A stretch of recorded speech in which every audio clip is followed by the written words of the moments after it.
because of the way it was rushed, have starts and stops.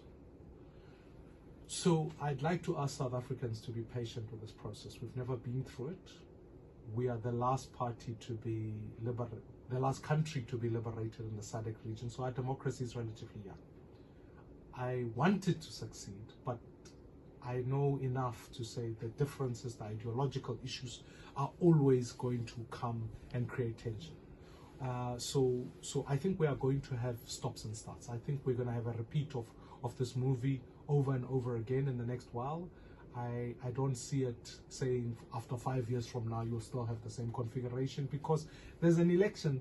There are two elections you've got to look forward to. The ANC's internal election, which means that whoever the president is, could this GNU be constituted without President Ramaphosa?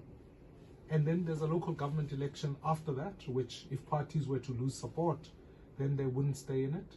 And then there's obviously a 2029 elections. My job now is to make sure that in all of that, what we've got to do is build a capable bureaucracy so that whatever the headwinds are, South Africa continues to run. Let's just look at the heads of portfolios a bit. Angie Motshekga as Minister of Defence, Senzo Mchunu as Minister of Police, and if we zone it into the Western Cape, Andrew Murray, Community Safety, and MEC Wenger now as the MEC of Health. She was tourism before that. What do you make of the positions some people had received? Look, if you don't have a plan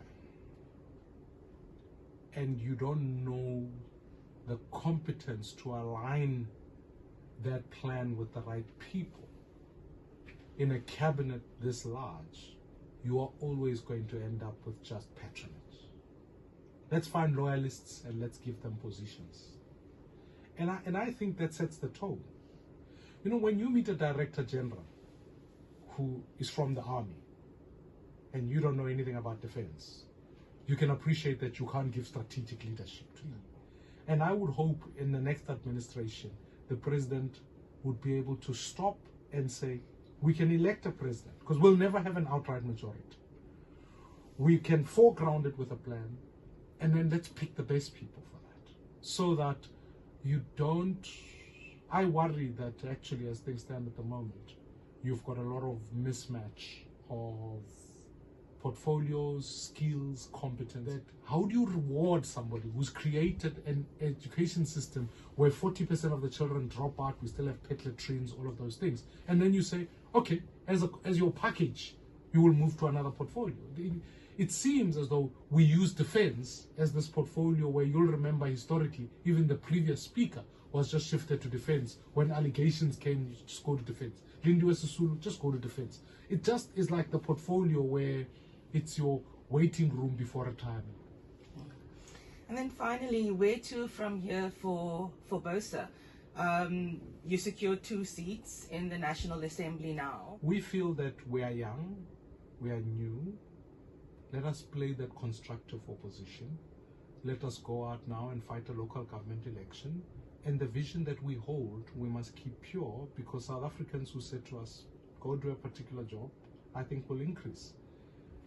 The most important space we can play, Leigh-Anne, is about a country where, if you look at the election results, ethnic mobilization triumphed in certain instances. You saw the rise of colored nationalist parties, Zulu nationalism, all of those things. That's not the South Africa we want. 5 years from now, honestly, I don't want South Africans to go vote to say, I'm voting for this leader because they look like me.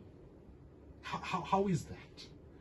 Democracy cannot survive like that, because then what we must then do is take the census results and say, well, those are the election results. What we want is the centrist vision of building one South Africa that can bring people together. And that's the job. You can't sacrifice that.